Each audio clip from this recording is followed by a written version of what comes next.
Hi guys, амлсан ёсоор эхний бичлэгийн талаар дараагийн бичлэгийг бэлгэлээ. Энэ удаагийн бичлэг дээр болохоор надаас аягүй олон хүмүүс асуултууд нэлээд олон татамжтай асуусан байхгүй. Тэгээд тэрнийхээ талаар ингээ багцлаад хэд хэдэн зүйлийг ярихаар бэлтлээ. Энэхүү бичлэг дээр бол би ер нь яагаад сурахаар болсон юм бэ? Тэгээд мууч сургуулаа яаж сонгов? Зуурчлагчаа хэрхэн сонгов? Зуурчлагтайгаа хамтарч ажиллаад ямар материал бэлдэв? Хэдийн хугацаанд зарцуулав?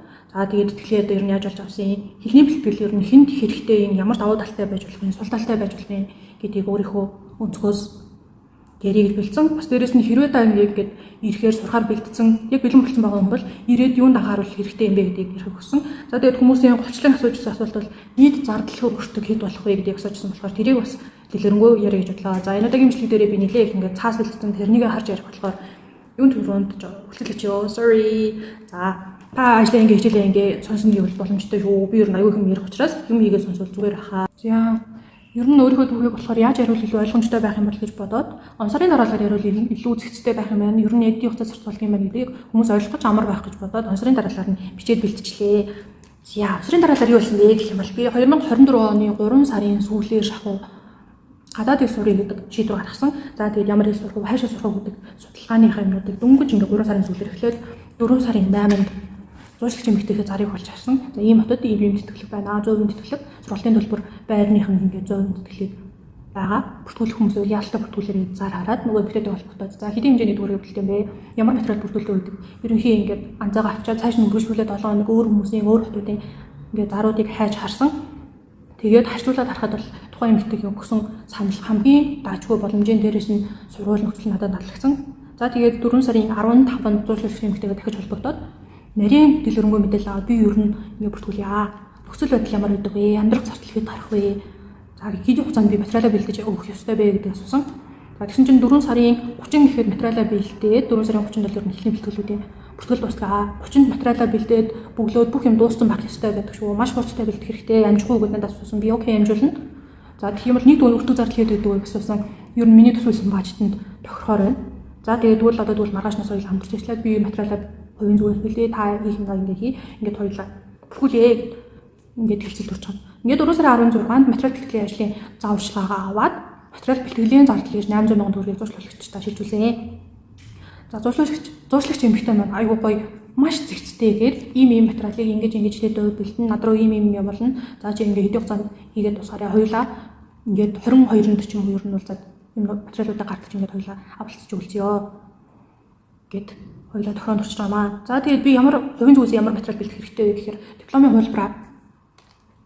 хуулбараа нотариатор баталгаажуулах хэрэгтэй. За яшиг төлөвлөмөл хавлагааг, иргэний үнэмлэхийн лавлагааг ийм Монголиас англи монгол хөлбөртөөр авчиж байгаа. За тэгээд дээрэс нь хуучин болон одоогийн паспортын хуулбарнуудаа бэлдэж байна. Энэ хуулбарнуудыг болохоор цаасаар болон PDF-ээр бэлдэж байгаа.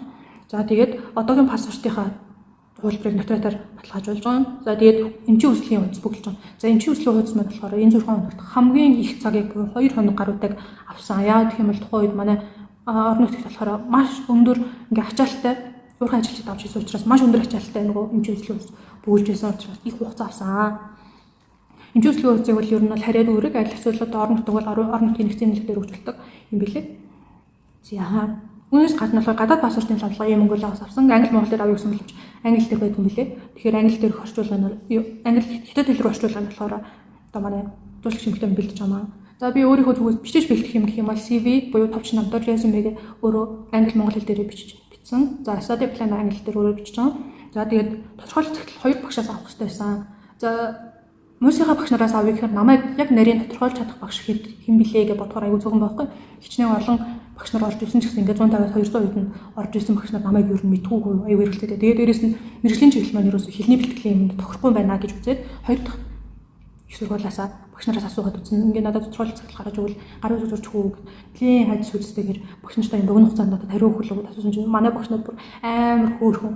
Шууд окей за чи тэгвэл өөрөө тодорхойлох цагт англи дээр сайхан бичээд над руу явуулаад би өөрийнхөө зүгээс хинаад засаад тэгээд эцсийн байдлаар бэлдээд гарын үз зураад өгөө гэсэн. Тэгэл манай багш нар бүр үнэхээр хайш өмөлгийн багш нартай бүр үнэхээр баярлалаа гэж хэлье да. За үүнээс гадна дараагийн бэлдэж байгаа материалаа болохоор шагнал урамшууллаа бүгдийн хуулбарлаа бэлдэж байгаа. За тэгээд шагнал урамшууллыг ер нь Монгол дээр байгаа шүү дээ. Тэгэхээр тэднүүсээ би өөрөө англи дээр орчуулад явуулчих юмаа. За энэ бүх материалыг болохоор зуршлагч эмэгтэй маань хятад хэл рүү орчуулах. За тэгээд сургууль руу аплайдах хэмжээний юмнуудаа хийж байгаа. За ингээд 4 сарын 2-нд би бол орон нутагт ажилладаг учраас 4 сарын 2-нд дотоод очсон дөрвөө зүйчлэгч эмэгтэйтэйгээ уулзаад материалаа гартаж өгөөд за ингээд миний хийх ажил дуусаад одоо зүйчлэгч эмэгтэй одоо нэг ихтэй төлөв орчуулгын том дараах гэх мэтлэнгийн аплайд ажлууд нь эхэлж байгаа. За үүнээс хойш ингээд 5 сарын дунд хүртэл хариугаа хүлээж эхний шатны шалгуултанд эцсийн хэсгээ хүлээсэн. Тэгсэн чинь 5 сарын дундуур ингээ хариу гараад 17-нд ярилцлага буюу 2 дугаар шатны тэмцээн шүү. 2 дугаар шатны ярилцлагатаа бэлдээрэй гэдэг хариу ирсэн. За тэгэнгүүт нь би зүйчлэгч эмэгтэй за ер нь ямар их асуулт асуух вэ? Би юу бэлдэх вэ гэсэн зүйчлэгч эмэгтэй маань ерөнхий хааны нөгөөд за иймэрхүү асуулт хийж магадгүй гинти асуулт ирвэл иймэрхүү байдлаар бэлдээрэй гэж байна. За тэгээ ярилцлага болохоор хятад хэлтэй оюутнуудад бол хятад хэлээр аавна. Харин хятад хэлгүй суурьгүй анхан шатны хүмүүс бол англи дээр өгдөг. Би өөрөө суурьгүй анхан шатныхаас учраас англи дээр ярилцлага өгч байгаа. Ярилцлагын шат дууссаны дараагаар маш урт хугацааны хүлээлт үсэн. Ингээ бүр 7 сар хүртэл хүлээж байгаа. Тэр хооронд би бүр ингээ эргэлзээдгүй би ингээ ажил мэдлээ бэлдээд ер нь явахтаа бэлдээд байдаг. Тэгтэл би тэнцсэн үгүй юу гэдэг амар их эргэлзээ үсээд зуучлах шимтэргүй байж байгаа асуулт загч би тэнцсэн үү? Би яасан бэ? Хариу нь юу болж байна? Шатны юу болж байна? Та нэг хараад өгөө, шалгаад өгөө гэж байж байгаа гэсэн. Их ч өөрхөн бас залхасаа л хэлвэтэй. Тэгтээ одоо яг хоёулаа ийм ингээд төгсч юм чинь. Тэгсэн чинь 7 сарын дундуур урилга маань яг гар дээр хурж ирсэн. Урилга гар дээр хурж ирж аваад гарын үсэг зураад за би ингээд сурхан тодорхой боллоо. За одоо JV 202 авах хэрэгтэй гэдэгсэн 202-ыг болохоор онлайнаараа сургууль өгсөн. За ингээд визэнд орох шатлалаар үлдэж байгаамаа. За ингээд бит хоёрын ерөнхийдөө гэрээгээр тогсон хэлцэл маань ингээд бүрэн биелсэн юм чинь одоо ингээд гэрээний төлбөр өгөхөр болж байгаа. Гэрээний төлбөр дээр хоёулаа ярилцаад зүйчлэгч эмэгтэй маань ерөнхийдөө бол би ингээд 100% тэтгэлэг бүртгүүлсэн шүү дээ. Тэгтэл одоо нөгөө 100% авч чадаагүй учраас миний төсөлсөн мөнгө маань хүрсэхгүй болж ирсэн чинь зүйчлэгч эмэгтэй маань за би анхнаасаа 100% гэж төгссөн юм чинь ингээд тодорхой хэмжээний хөнгөлөлт үзүүлье. Хоёулаа хэдэн төгрөгөөр байвал болохоор байна гэдэг тохиролцоод 2.5 сая төгрөг тохироод зүйчлэг үйлсэд төлсөн. За үүнээс хойш 7 сарын 24-нд зүйчлэг үйлсэд төлөөд 25-нд визэндээ ороод визний материалын хариу бол ингээд 7 хоногийн дотор гарч байгаа тухайн үед одоо нөгөө оюутны хичээллэгтэй учраас хүлээлттэй байгаа гэд хүлээсэн. Тэгсэн чинь 8 сарын 2-нд маш урттай хүрхэн визний хариу маань гараад ирсэн. За 8 сарын 2-нд хариугаа авч байгаа. За 27-оноос 31-ний дотор сургууль дээрээ ирж одоо гарын үсэг зүйж бүртгэлээ хэлсэн байх хэрэгтэй. Тэгэхгүй бол нөгөө урилга цэцлэгтэн. За тэгэхээр би энэ хугацаанд амжиж очих тулд хамгийн бага зардлаар яаж хот сургуульд очих вэ гэдэг судалгаа хийгээд хайлт хийгээд яхам бол Монголоос бисэх юм бол бүр 2 сая гаруйтай болоод бүр 3 сая хаа зарим нь.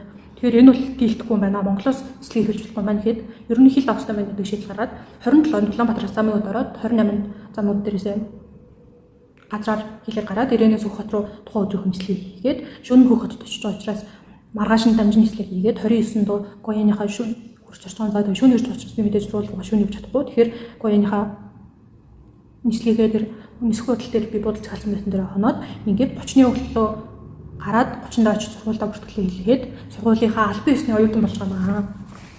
За ингээд надад бол 9 сарын 3-нд хичээл эхэлнэ гэдэг зарчилгаа өгсөн. За тэгээд техникийн хэлжинд юу бэлдэх ямар бүртгэлийн ажил хийх болохоор сургуулийн бүртгэлийн мэргэжилтэн зааварчилгаа өгөөд эхний 7 хоногт байгаа цагдаагийн бүртгэл хийлгэж байгаа. Ер нь бол цагдаагийн бүртгэлийг ирээд 24 цагийн дотор харьяад өөрийнхөө цагдаагийн газар бүртгэл хийлгэж юм билээ.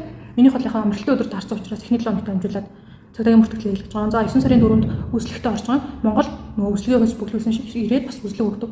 За тэгээд энэ дээрээ үзлэгийн хувьцаа бүглүүлээд ингээд 9 сарын 4-нд өгөөд 5 хариугаа аваад тэрнийгээ сургуультай өгөөд тэгээд визний мэдүүлгээ бүглэж байгаа. Визний мэдүүлэг бүглгөөд сургуулиас тодорхойлох захидлаа авт юм билээ. За тэгээд очиод визээ мэдүүлээд виз 30 хоногийн дараа гарна гэдэг хариу өгсөн. Яагаад гэх юм бол тухайн үед болохоор манай хотын визний хэсэг маань маш ачаалттай байгаа гэсэн. За ингээд 30 хоногийн дараа оршин суух виз авч байгаа. Оршин суух виз авах хүртэл болохоор би одоо ямар нэгэн антибид карт нийлүүлж болохгүй. Карт нийлүүлж би одоо энд гүйлээ төлбөр хийхэд бэлтгэсэн байгаа учраас 30 хоногийн дараа нь визнийхээ хариуг авчаад банкны карт нийлгэсэн. За ингээд 9 сарын 3-наас хичээл маань эхлээд 1 сар хүртэл эхний 1-р семестр явж байгаа. 1-р семестрт болохоор HSG-ийн суурьгүй анхан шатнаас HSG 3 хүртэл хичээлээ үзээд 1-р семестр дуусна. Семестр болохоор 18-7 хоногтой. За 18-7 хоногийнхоо дараа нь даруй шалгалтуудаа өгөөд шалгалтын дунд нь болохоор 2-р семестрийн эхэн дээр гараад ингээд 1-р семестр дуусна. 1-р сараас 1 сар амралт эхлээд 3 сарны 1 болов ингээд хичээл ороход ингээд бүхэлдээ 2 сарын цааш тийм. Тэгээд энэ хугацаанд болохоор оюутнууд ер нь нутаг буцаад хүрээд ирдэг. Би бол арай өөр төлөвлөгөөтэй ирсэн, аялна гэсэн. За тийм учраас би 1 сарын 13 хүртэл аялын төлөвлөгөөгөө гаргаад 13-наас 2 сарын 7 хүртэл ингээд аяллуудаа хийгээд буцаж ирээд HSG 3-ын хичээлүүдээс цөөн тооны хичээл дутуу үлдсэн байснуудаа өөрөө хуваараа ингээд өгөж үзээд тэгээд 3 сард хичээл эхлээд 2 дугаар семестр эхэлнэ. 2 дугаар семестрт бол HSG 4-ийн хичээлийг үзэж дуусгах төлөвлөгөөтэй. Одоо бол 5 сар ингээд дуусгаж байна. Гэхдээ одоо нөгөө 7 сар хүртэл 7 сарын 5 хүртэл хичээлд 18 оны хичээл маань тэгж тарж байгаа учраас бид нар одоо эчсгээ 5 үзээд эхэлсэн. Одоо ер нь баг 5 дууссан гэдэг төлөвлөгөөтэй явж байна. Тэгэхээр 2 дугаар семестрт бол эчсгээ 4 5 хичээл үздэг байх нэ. Дараагийн ярих хэвээр чухал зүйл бол төлбөр нийт зардал ихэд гарсан бэ гэдэг асуудал. За Монголд хэдийн нөгөө X1 виза мэдүүлгээр суралцах виза мэдүүлэхэд бол $40 байд юм лээ. $40 нь тухайн үед бол 136 сая төгрөг болсон. За дотоороор болохоор 225 сарын төлбөр нь тэгээд нийт 10 сар буюу 1 жилийн хугацаанд 2250 гардаг. За үүний дараа нь болохоор виз эрүүл мэндийн даатгал буюу очиод нөгөө даруй гардаг зардал байгаа. Тэр чинь болохоор 1700 байна. Үүнд төлөө insurance буюу даатгал 800, эмчийн үйлчлэг 360 тэгээд визний зураг авалтын юм болохоор 40 тэр зураг болохоор Монголоос ямар ч цаасан зураг авчирлаа гэдэг хэрэггүй. Ягаад гэх юм бол визний зурагч нь болохоор тусгай QR кодтой зөвшөөрлөлтэй тийм огт өөр төрлийн зураг авахулдаг учраас нэрээ заавал нэг тийм зураг авахулдаг. Тэр бол зайлшгүй гарах юм лээ. Сургууль бол зураг авдаг газартай холбоод өгсөн учраас аягүй амархан WeChat-аар холбогдоод би өөрийнхөө зургийг файлаар өнгөө тэр хүн засаад визний болгоод бүртгэлтэй зураг болгоод өгдөг. За тэгээд үндсэн виз мэдүүлэг маань 400. Тэгээд дээрэс нь нөгөө нэг дан шилжүүлгийн зардал гараад ирж учраас 412 оны зардал гарч байгаа маа. Тэгэхээр нийт 1700 оны зардал ингэж гарнаа. Үүний дараа болохоор одоо нөгөө нэг нааша ирэх хүртэл нислэг, галт дээрэг, буудал зэрэг замын зардал гэж гарна. Мэдээж. За миний амьдарч байсан газраас хот ороод хотоосоо замын үд ороод замын үдээсээ ирээн орох хүртэл болохоор ингээ газраар явж байгаа зардал нь 122 сая төгрөг болж байгаа. Үүн дээр нэмээд нөгөө хоёр талын ирэх нислэг, буцах нислэг, хоёр талын нислэг гэж тооцох юм бол 2300 он нислэгийн нийт зардал гарнаа. Ирээд сарын нийт зардал гарна мэдээж өөрийн хувийн зүгээс. Тэрэн чинь болохоор тогны зардал, халуун усны зардал, хоол, худалдаа авалт, унаа, хэрэглээ, дата зэрэг ер нь бол зардал. Сар бүр тогтмол гарнаа. Би өөрөө болохоор ингээд зардлаа Excel sheet дээр бүртээ явдаг байхгүй. Тэгэхээр сард дунджаар 850-аас 1100 yen тогтмол гардаг гэсэн үг. Анх болохоор би энэ зардлуудаа яаж төлөвлөж тооцоолж байсан бэ гэх юм бол дотор өрөнд бол нэг 2700 yen байх юм байна гэж үзье. Яагаад гэвэл би тухайд нөгөө 10 сар гэдгийг мартаад болчихсон байсан. Гэхдээ миний нөгөө үндсэн тэтгэлэг маань 13,000 yen. 2024-өөс 25 оны хичээлийн жилийн сургалтын төлбөр маань 13,000 биш 12,000-аас учраас надад байрны 1000 yen ингээд бажт гарч ирээ. Тэрнийг болохоор би байрны 2250-аас асгаарч 1250 сургуультай ирээд нэмж төлөөлж болчихж байгаа шүү дээ. За тэгэхээр энэ бол арай бага байсан. За халуус болохоор ирээд дотор өрөнд болохоор халуусыг төлбөртүүлдэг. Тэрнийг болохоор утасны аппликейшн ашиглаад QR уншуулаад төлдөг байхгүй. Тэгэхээр нэг жил би 366 yen-ыг халуусан зарцуулах юм байна. Тогонд 600 yen зарцуулах юм байна. За виза холбогдлоо 900 yen зардал гарах юм байна. VPN худалдаж авах юм байна. Тэгэхээр VPN бол миний хөлжилт $120 орчим болох юм байна тооцоолсон. За хоол бол 600 yen-ыг сард гарах юм бол 12 сарын хугацаанд 7200 yen-ыг би хоолнд зарцуулна. Дата нэг сард 100 yen зарцуулах юм бол нэг 12,200 yen болох юм байна тооцоолоод нийтдээ нэг 13,000 yen орчим ерөнхий хэрэглээний зардал гарах юм байна гэж тооцсон. Тэгээ Монгол мөнгөөр үзээд тэгээд энэ дээр чинь нөгөө нөхцөлийг эдгээр нэмчихэж байгаа шүү дээ. Тэгэхээр нийт зардал маань ер нь 12 сая төгрөг болж байна гэсэн эхлэлээсээ төгсөөд буцах хүртэл гэсэн. Энэ дээр нь болохоор нөгөө зуучлалын хөлс 2.5 сая, бичиг баримтын зардал 800 сая төгрөг орсон байгаа. Тэгээд тэтгэлэг маань 13,000 гэдэг чинь одоо 6 сая 500 орчим гэсэн тэтгэлэг ер нь авч байгаа гэсэн үг шүү дээ. Тэгээд би өөрөө маш богино хугацаатай материалаа бэлдэж байгаа бүртгүүлэх хэсэг нь тодорхойгүй. Дээрээс нь би хаанаас яаж эхлэхээ мэдэхгүй учраас зуучлалаас босоохгүй. Тэгэхээр надад бол ер нь таашин сонголт байсан гэж үзсэн. За тэгэхээр нэг зардал маань ер нь ингээд 12 сая болдог байх нэ. За одоо дараагийн ярих зүйлээ яа. Юу болсон нь ер нь ярьсан юм чинь одоо би ер нь яагаад сурахаар болов, сурах шалтгаан юу байв, миний зорилго гол нь юу байсан бэ гэдгийг ярих зүг байх гэж бодлоо. Нэгдүгээрт бол би өөрөө хуваараа бизнес эрхэлдэг учраас надад хятад хэлний тодорхой түвшний мэдлэг хэрэгтэй байсан учраас нь ингээд суурьгүй анхаа шатнаас нь хэрэглээний түвшний бодлого ингээд хятад хэлтэй болёо гэдэг нь хамгийн гол зорилгод энийг байсан. Дараагаар нь болохоор би гадаадд сурч үзэх, оюутны кампуст амьдарч үзэх гэдэг нэг юм сонирхолтой хүсэл надад байдаг гэсэн. Би хичнээн гадаадд ингээд ажиллаж үзсэн ч гэсэн сурч ерөөсөн үзээгүй. Тэгэхээр боломжтой байгаа дээр нэг сураад үзчихье. Оюутнууд яаж гадаадд амьдарч юм байна? Кампус ямар байдаг юм бэ? Кампус амьдрал ерөөс ямар нэг үзхийг хүссэн гэсэн. За дараа нь болохоор хятад ер нь юмс яаж ажиллаад байгаа юм бэ гэдгийг ойлгох гэсэн. Яг тэгэхээр хятад ингээл хагасчлалын хугацаанд очиход ч юм уу юмнууд айгүй хурцтай өөрчлөгддөг. За тэгээд аппликейшнууд нь маш хурцтай хөгжиж байгаа. Ерөнхий амьдралын нөхцөл байдал нь маш хурдан өөрчлөгддөг учраас энийг нэг ойлголтын бариад авчих юм бол би дараа нь аялахт ч юм уу айгүй хэрэгтэй байсан. Тэгэхээр би ер нь бол ирээд хятадд амьдрахад яад юм байна, ажиллахад яад юм байна, аялахад яад юм байна гэдэг ерөнхий барагцаа авахыг хүссэн. Дараагаар нь бол би ингээд Өмнөд Азийн орнуудаар аялах хүсэлтэй байсан. Хэрвээ би хятад сурах юм бол хятадасаа ингээд цааш Өмнөд Азийн орнуудаар аялах юм бол Монголоос хэлснээс хамаагүй хямдхан болно. Дээрээс нь би хятад хэлтэй болчих юм бол Азийн орнуудаар аялахад надад англи хэлний минь хажуугаар таван тал үүснэ. Тэгэхээр би ерөөсөө аялахад энэ чинь суралцах маань өөрөө маш хэрэгцээтэй болох юм байна. Зардлаа хэмжих юм байна. Нийслэл ихэд энэ чинь хамаагүй ойрхон мужаас нисчих чинь хямдхан болчих шүү дээ. Тэгэхээр надад бол аяллаа үед бас давуу тал үүсгэж чадчих юм аа. Дээрээс нь би өөрөө хятад бас хятадаар аялмаар яагаад гэвэл хятад маш том газар нутагтай, аялын их юм хэл хэрэгтэй, мэдлэг хэрэгтэй, хятадын талаар тодорхой хэмжээний ойлголт хэрэгтэй. Тэгэхээр ерөөсөө дөрөвдүгürt нь бол аялах нь миний дараагийн зорилго болж чадж байгаа. Хамгийн сүүлд нэг юм бол өөрийгөө биеийн хувьд амраа тархины хувьд ачаалуулаа тархиа хөгжүүлэх гэдэг зорилготой байсан. Би ер нь бол ажлаасаа нэлээд хашрах талдаа баян ингээд өглөөний 8-аас оройн 11 цаг хүртэл ингээд ажиллаад байхаар биеийн хувьд аягүй их ядраад байсан. Тэгээ дээрэс нь би ерөөсөө юу ч сурахгүй өөрийгөө хөгжүүлэх байна гэдэг мэдрэмж надад амар хурц төрөөдсөн аахгүй. Тэгээд би өөрийгөө яагаад сургаж хөгжүүлэхгүй байна вэ? Би ингээд юм хитрхи комфорт зондоо байгаад байгаа юм биш үү гэдэг бодол төрөөд өөрийгөө тархины хувьд ачаалуулъя, шинээр хөгжүүлъя, юм сурыг, сурах процесс дээр эргээд буцаад нэг орё гэдэг зорилго тавьсан учраас ерөөсөө сурыг гэдэг сонголтод хүрч хамаа. За ингээд сурыг гэдээ сонгоцсон юм чинь би хаа сурах вэ? Ямар сургуульд сурах вэ? Юу сурах вэ гэдэг маань мэдээж чухал шүү дээ. За нэгдүгürt бол миний насан тохиромжтой тэтгэлэг олдох хэрэгтэй. Би тодорхой хэмжээний тэтгэлэг олж иж миний бүх зардлуудыг би дааж чаднаа. Тэгэхгүй бол тэтгэлэг олдохгүй бол одоо ингээд нэмээд 6-3 4 саяын зардал гарах юм бол би өөрөө санхүүгийн хувьд нэлээд эрсдэлтэй нөхцөлөд орох учраас тодорхой хэмжээний сургалтын төлбөрийн тэтгэлэг надад хэрэгтэй байсан. Тэгэхээр ерөнхий хэлний бэлтгэлийн тэтгэлгүүд бол хөвчлэн 18-аас 25 насныханд олддог учраас миний хувьд насны агентанд болохгүй байгаа. Дэш олцсон учраас надад олдох тэтгэлэг юу вэ? Миний нөхцөл байдал таарах юм юу вэ? Дээрээс нь болохоор хэлний бэлтгэл сурж байгаа оюутнууд хөвчлэн дараа нь үргэлжлүүлээ цаашдаа бакалавр, мастер, доктортой заавал сурах хүсэлтэй байдаг. Тэр хүмүүсийг ч хятад улсаараа сурах сонирхолтой, сургууль мөн сурах сонирхолтой учраас тийм хүмүүс тэтгэлэг болгодог. Тэгтэл би бол зөвхөн хэл сурахаар сонгож байгаа учраас надад тэтгэлэг олдох боломж маш бага. Тэгэхээр надад олдох боломжтой тэтгэлгүүд хаана байна гэдгийг нэлийн хайсан. Хэлний суурьгүй хүнд тэтгэлэг олдох маш хэцүү. Хэлний суурьтай ядчил ээжсгээ 3-аад авсан ч юм уу 4-аад авсан хүнд тэтгэлэг илүү боломж өндөртэй студент ч юм уу давуу талтай том тэтгэлгүүд олддог. Надад тийм олдохгүй тодорхой учраас би өөрөө тохиромжтой тэтгэлгүүдийг хайсан. Тэгэхээр би мэдээж том хотод том газрын том сургууль тэмцэхгүй тодорхой шүү дээ. Тэгэхээр арай бага, арай холын, арай өөр мужуудад сонголтоо хийгээд мужуудаасаа ингээ баг багаар хайсан баггүй. За хоёрдугаар нь болохоор цаг уурын тохирох хэсэг. Би өмнө нь бол 70 эргээд Америкт тогтоо амьдарч байсан. 70 эргийн орчин бол маш их чиглэг халуун ингээд удаан хугацаанд жил амьдрахад бол нэлээд төвхтөө богинохон ингээд 3 сар ч юм уу амьдрахад бол окей. Үүнээс цааш бол маш хэцүү байдаг учраас би 70 эргийн хотыг сонгохгүй. Дээрээс нь би одоо Бээжин ч юм уу өөр Монголын зарим газар очиж үзсэн учраас би хойд нутагт сурахыг хүсэхгүй байна. За тэгэхээр би мэдээж урд нутагт сурах ямар зөв талаар аялах болох юм байна. За тэгээд хэд том хот биш юм чи мэдээж хонжин ч юм уу тиймэрхүү том хотуудыг сонгохгүй гэд ингээд газар нутгийн хувьд өөрийнхөө сонголтын үрийг тавьж ирсэн. Хэд хөтөн биш, хэд талуун биш, чиглэг биш гэд ингээд байхаар манай энэ мужид маань болохоор уулархаг учраас ер нь тундажгүй тааж ирсэн. За дараа нь болохоор би өмнөд очиж үзээгүй цоо шин орчин нөхцөлтэй газар очиж үзье гэдэг хүсэлтэй байсан. Энэ маань болохоор бас яг нэг цагуурын манд сонголттой маань бас адилхан нийцэж байгаа байхгүй юу?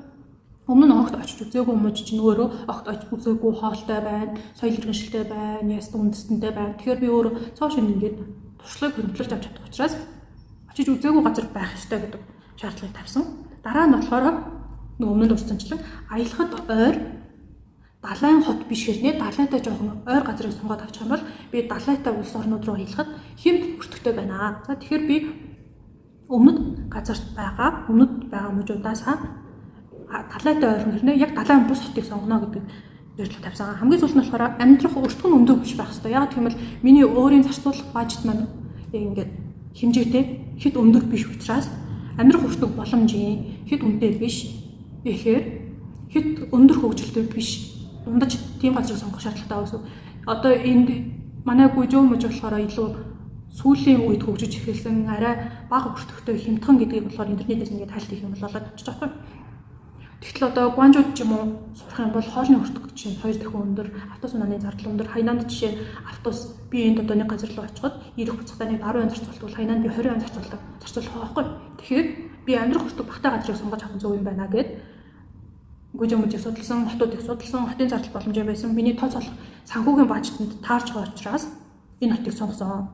Тэгээд энэ хотод одоо ингээд тодорхой хэмжээний сургуулиуд байгаа. Хөвчлэн хотуудын сургуулиудын ирэм гэх юм бол мужийнхаа шууд нэрийг авсан сургуулиуд мэдээж сургуулиуд дундаа мужтай хамгийн намбар байгаа. За тэгээд дараа нь болохоор Normal University эсвэл одоо ингээд хувийн чиглэлүүд дээр их сургуулиуд байгаа шүү дээ. Тэгэхээр хэд өндөр ингээд олон өрсөлд төвчтэй сургууль биш арай өөр сургууль байна уу гэд өөрийнхөө сургуулийг хаагаад үзсэн чи ер нь энэ сургууль надад хамгийн тохиромжтой миний энэ судалж байгаа энэ 5 зүйлийг ингээд таарж ийна гэж үзээд энэ сургууль надад ерөөсөө зохих юм байна. Зуршуулгаад том боломжтой газрын зуршлага эмэгтэй юм өгсөн хариунууд надад таарж байна гэж үзсэн учраас гүйжээ мужийг сонгосон. Сургуулийн хувьд болохоор мужийнхаа одоо дээрээсээ 3-5 ингэж ирэмблэгдэж чагсдаг сургуулийг сонгож авсан. Энэ сургууль маань гадаад оюутнуудад англи хэлээр болон хятад хэлээр хэлийг өмнө нь зааж байсан байна. За тэгэхээр ер нь суургүй хүнд ч гэсэн хэл заахад боломжтой шууд хятадаар яриад байхгүй. Надад бол тохиромжтой сургууль байна гэдгийг ингээ мэдж байгаа.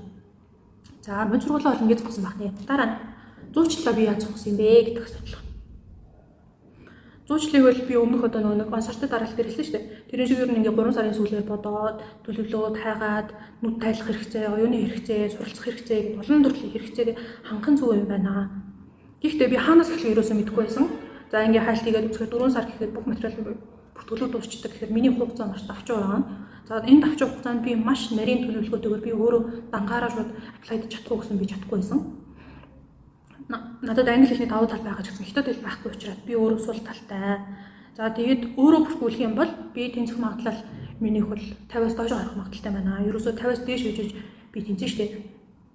За тэгэхээр хэр ирээдүйтэй байна вэ? Зуучлах газруудын үн өртөг ямар байна? Миний төсвөлсөн баажтад хүрч байна уу? Тухайн мужийн сургалтын төлбөрийн хэдэн хувиар нь зуучлж байна вэ гэдээ ингээд хаахаар зарим сургалтын төвбүүд галзуурмаар өмнө хэлчихсэн. Ерөөсөө би өөрөө сургалтын төлбөрөөр, байрны төлбөрөөр бүх төлбөрөө төлөөд тэр зуучлалыг үс тэр төлбөрөөс илүү байхаар тэр чинь надад ашиггүй шүү дээ. Зуучлал юу яах гэж байд юм бэ? Тэр чинь ойлгомжтой шүү дээ. Зуучлалж өгч байгаа хүн өөрөө санхүүгийн тодорхой хэмжээний ашиг орлого олно. Зуучлуулж байгаа хүн нь өөрийнхөө санхүүгийн зардлыг хэмнэх, цаг хугацаагаа хэмнэх зорилготой байдаг. Зуучлж байгаа газруудад чинь 10 сая хэлнэ. Нөө. Ямар 10 сая вэ? Тэрэнд би өөрөө хангалттай төлбөрөө хийгээд би зүгээр сургуультай нэг олон асуудал бүрхгүйгээр орчин шүү дээ. Тэгэхээр галзуу сүлээд өмнө хэлжсэн газрууд бол байсан. Тэр газрууд бол зуучлалт угаасаа тохирохгүй. За зарим газрууд нь болохоор мэдээлэл маш тийм сонин өгдөг. Харилцагчдад ингээд мэдээлэл нэг хоёр хэмжилт за окей. Чи одоо өөрөө мэдээд ингээд ор гэдэг ч юм уу. Нэг эсвэл хувь хүмүүс ямар нэгний юм баталгаатай бус. Нөгөө хувь хүнийг ингээд хайгаад судлаад үзэхээр ямар ч мэдээлэл нь олддоггүй. Өөрөө сурсан хэсэг нь мэддэггүй. Өөрөө яаж хаана хөтгүүлээд хэдийн хэмжээний ингээд хүмүүс бүртгүүлж болж байгаа ингээд ямар ч нэрийн мэдээлэл олддоггүй юм байна. Тийм учраас цаг хугацаанд уралдаад өөрийнхөө ажил одоо юмнуудаа бүгдийг ингээд төр завсарлахаар яг ингээд төлөвлөх юм бол би одоо бүртгэгдэх нь тодорхой, тэнцэх нь тодорхой, тэтгэлэг авах нь бааргүй тийм газруудыг л сонгох нь зөв гэж үзэж байгаа юм. За тэгээд зуучлагч эмэгтэйг би өөрөө ингээд 7 хоногийн хугацаанд судалсан гэсэн шүү дээ. Зуучлагч эмэгтэй маань өөрөө энэ их сургуульд суралцдаг. Докторантын оюутан байсан. За тэгээд өмнө нь болохоор ингээд оюутнуудыг зуучилдаг, бизнес мэдээлэл өгүүлдэг ч юм уу. Нийтлэг хөөрхөн юм туршлагатай хүн байхгүй. Тэгэхээр энэ хүн бол хамаагүй даваа талтай энэ сургууль мужимч бүр улсын тэтгэлэгтэй ингээд зурдаг хүн байна. Өөрөө сурж байсан, орчноо мэдэрдэг, орчноо ямар байдгийг ингээд бүр бичлэмжлэхээр хөрхөө өөрийнхөө пэйжүүдэн дээр үзүүлждэг. Игч маань хөрхөн маш тодорхой, ойлгомжтой, зэгцтэй ингээд өөрөө багшилдаг хүн байсан. Тэгэхээр юмнуудаа заахтаа хүртэл айгуу тийм сэтгэлээсээ зааж өгдөг хүн байсан учраас зуучлагч жотогчийг олгож авсан. Миний бодлоор одоо зуучлал нь хэн хэрэгтэй юм байна гэдэг өөрийнхөө туршлаас харах юм бол хаанаас эхлээд мэдгүй байгаа, туршлагагүй.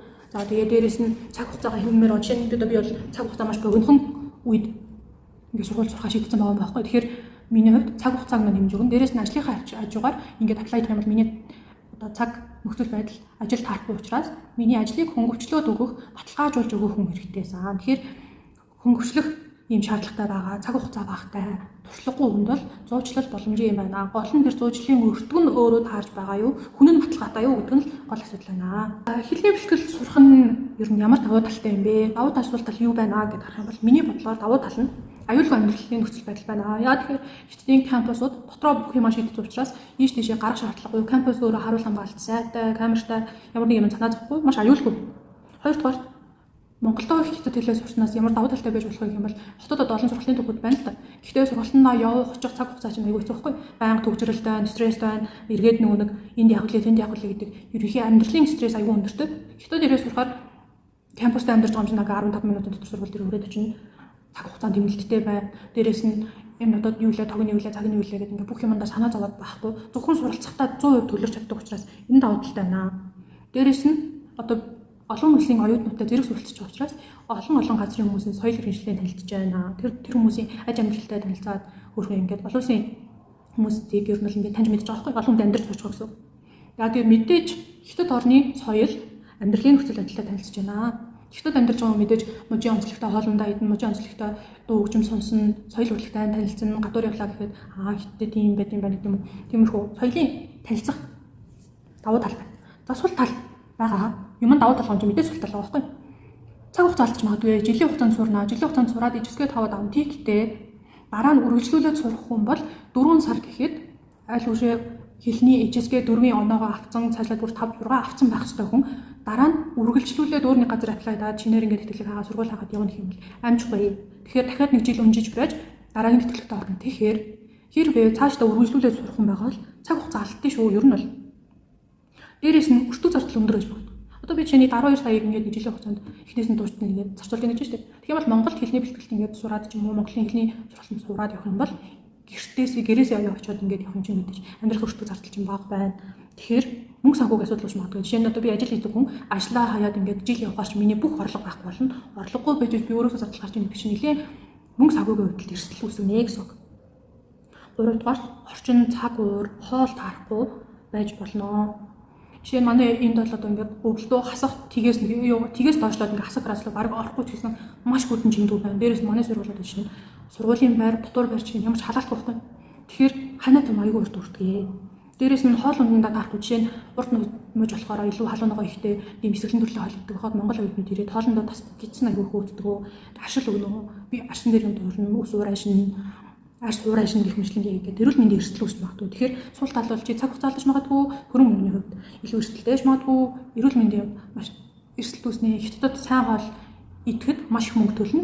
Тэгэхээр чи эрүүл зөв хооллохын тулд маш их цаг хугацаа мөнгө төгрөгөөр зарцуулж идэх мэхээр эрүүл мэндийн хүртэл эрсдэлтэй байж магадгүй юм аа. Тэгэхээр энд бол сул тал байж болно. Тэгэхээр энийг бол сайн тооцоолоод энэ сул талууд эргээд чамд давуу тал үүсэх юм уу гэдгээ тооцоолж иж хэлний бэлтгэл сонгож аваарэ.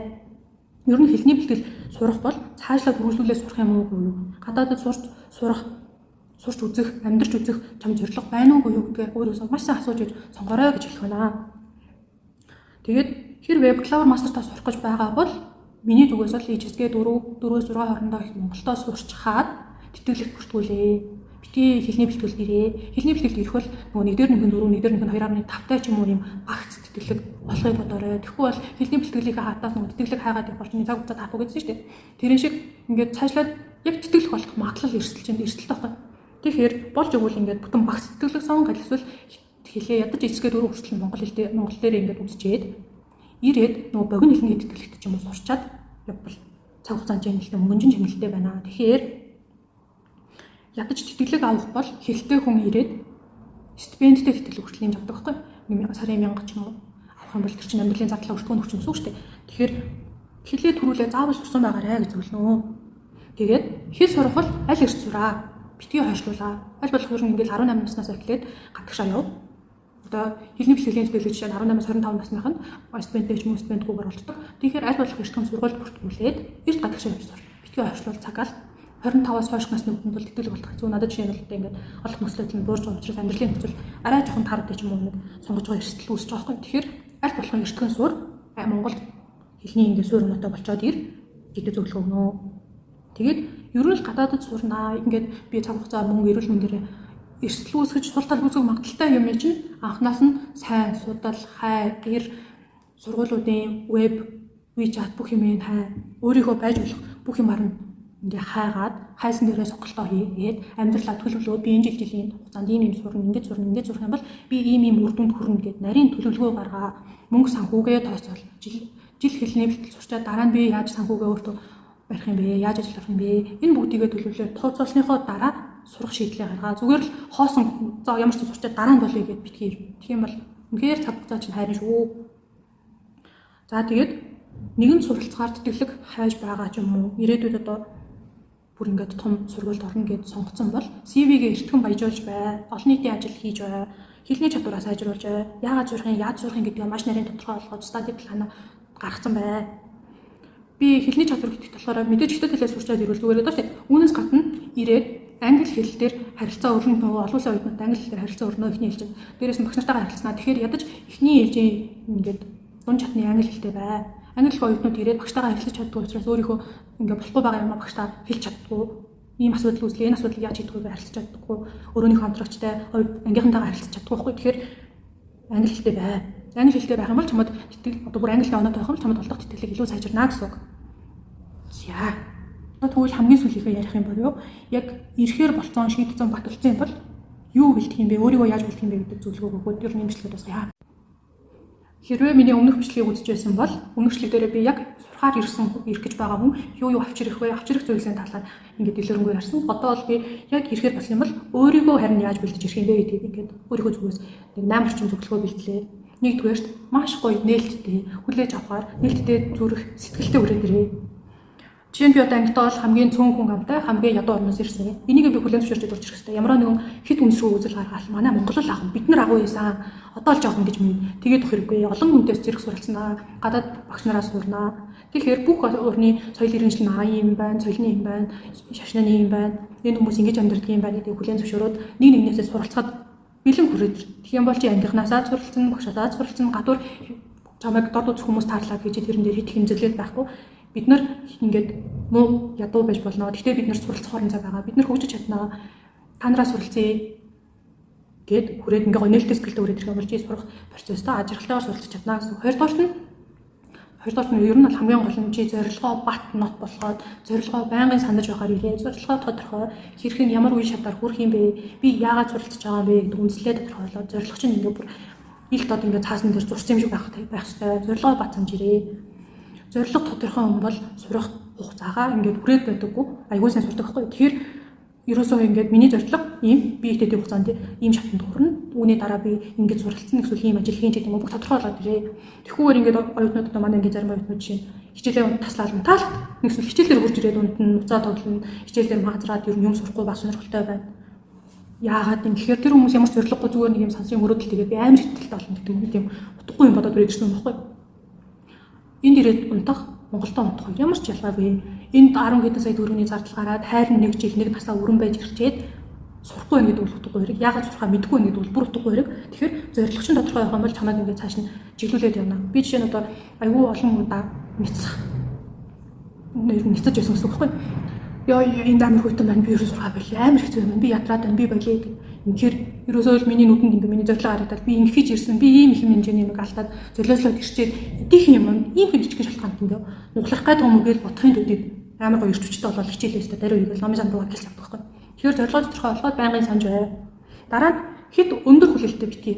Юу Америкийн амар гоё кино үзэл Америкийн кампус төсөөлөл өстэй альфа дельта тим бүлгэн амар халагийн төсөөл зүлгэн дээр сууж хичээл хийгээд ингээд амар романтик юм төсөөлөд ирдэг байхгүй. Тодорхой болгож ирээ. Сургуулийнхаа вебсайт, WeChat дээр байгаа тэр юулууд ороод үз кампус нь ямар байгаа гэдэг бүгдийг ингээд ер нь бүх сургууль харуулсан байдаг. За түүнээс гадна интернетээр хагаад үзэх юм бол тэр сургууль зөвлөстэй оюутнуудын амьдралыг хайж үзэж болно. Дээрээс нь тухайн хотын үзэх харах юмтай, тухайн хотын сул тал нь юм байдаг юм байна гэдгийг мэдсэн хүн хурж ирээд хэд романтик юмнаас унаал яа би энэ газар сурахгүй байхгүй гэдэггүй. Яг ингээд бодит хүлээлттэй өрөөд ирдэг. Тэгэхээр сайн судалгаа хийгээд бодит хүлээлттэй өрөөд ирээ. Тэгэх юм бол суучаарна. Жишээ нь одоо ингээд кампустай хурж ирээд дотор өрөнд ороод ирэн дотор өрөнд чавж байгаа. Дотор байр гэтэл хятад даяар хаасаагүй шавж байгаа шүү дээ. Ер нь бол чи тэр шавжнуудаас тогтож чадахгүй. Тэр шав чамаас л тогтож чадах. Тэгэхээр хүлээлттэй тодорхой болгоод ер нь бол муу юм байсан ч гэсэн би хүлээж авнаа гэж өрөөд ирэх юм бол чи суралцахтаа ингээд сатаар хэмгүй болно гэсэн. Дараа нь хөрөнгө мөнгөө байн сайн тооцоолоод эхнээс нь бүх юм ингээд тодорхой болгоод би сард хэдэн төгрөгийн зардал гаргана. Зардлыг тэдэн хувиар хэмжиж чадах юм бол би тийм илүү юм үзэж чадна, илүү гоё юмыг туршиж чаднаа гэх хөрөнгө мөнгөө сайн тооцоолоод ирээ. Та хиттийн эдийн засгийг дэмжих гэж биш сурах гэж харсан юм. Тэгэхээр хитрхи үргэлжлэн тэнэг юм үйлчлэгүүд битгий хийе. Тэрний оронд тэрнийг шинэ юм үзэх, аялах, өөрийгөө хөгжүүлэхэд зарцуулахаар хөрөнгө мөнгөнд хяналттай өөрийгөө ингээд бариад бүх хариуцлагатай бүх юмд ингээд хариуцлагатай хандчаа. Тэгэх юм бол тэр бол ер нь чамд бол хэлнээс гадна орж байгаа хөрөнгө оруулалтын нэг шүү дээ.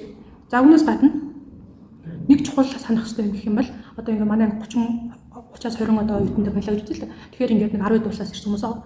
Тэр хүмүүс төр гадаадд чи хөл тавьсан даруй бэлгүүн саруулгуугаа хинж бишхгүй ерөөсөө ч Монгол.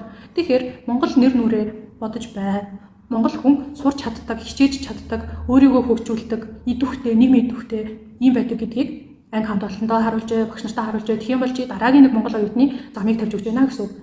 Нэг Монгол сайн сураад дараагийн 2 Монгол боломжоо нөх юм бол дараагийн илүү олон оюутнууд суралцах илүү сайн боломжтойгоор хурж ирнэ гэсэн үг байхгүй.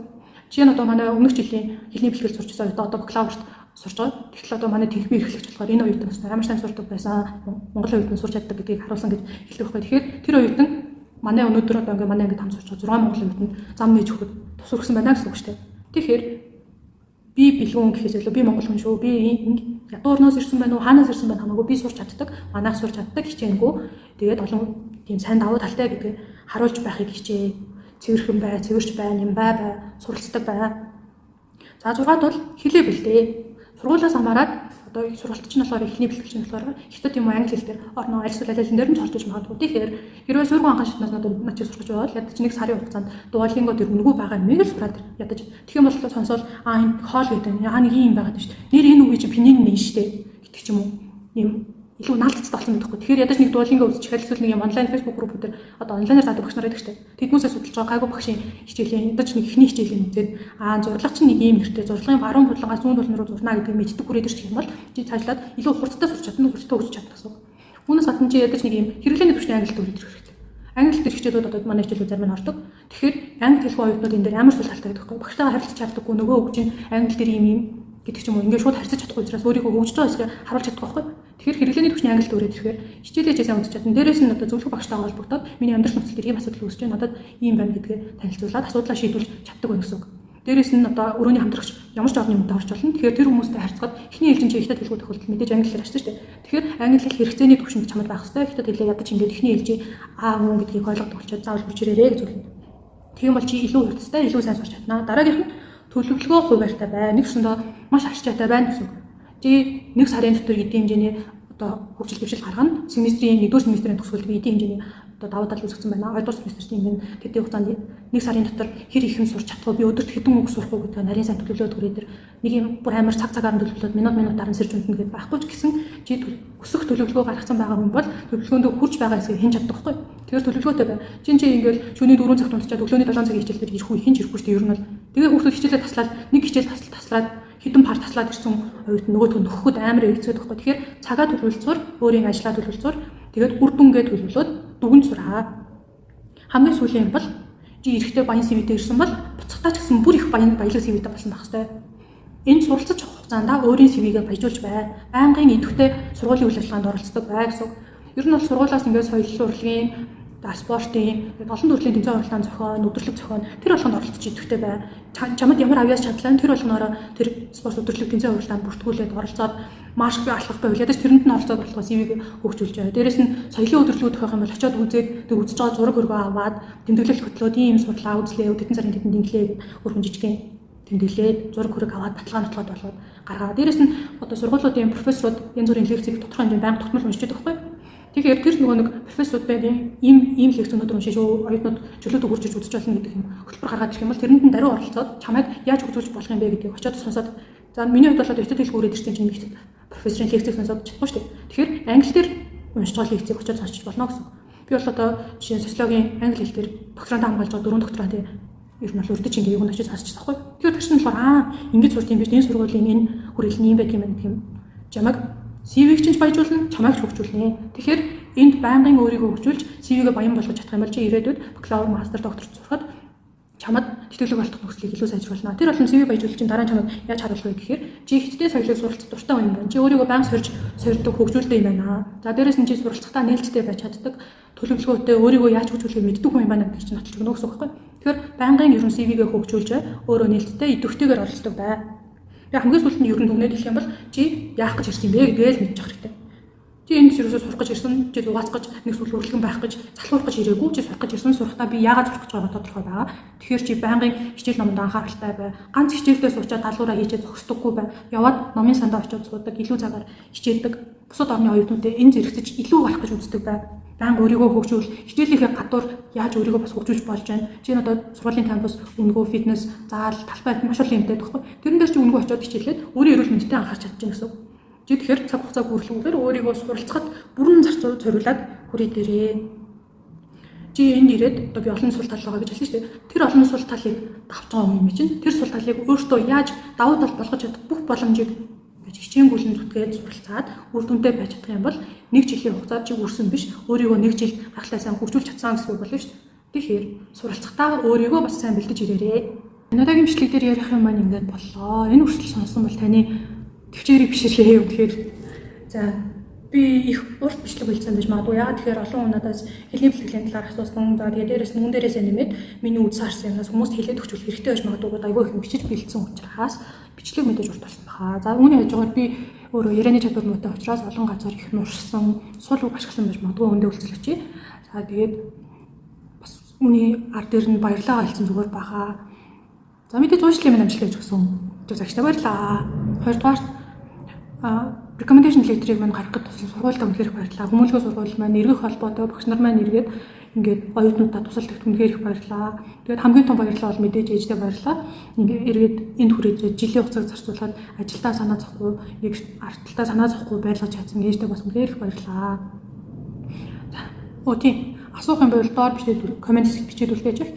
Мэдэх юм бол мэдэх хэмжээнд хариулж байгаа, мэдээж мэдгүй юм бол юу ч хариулах тий. За. Зөндөө их юм ярьсан. Бичлэгийг нэн хүртэл үзэн баярлаа. Баяр таа.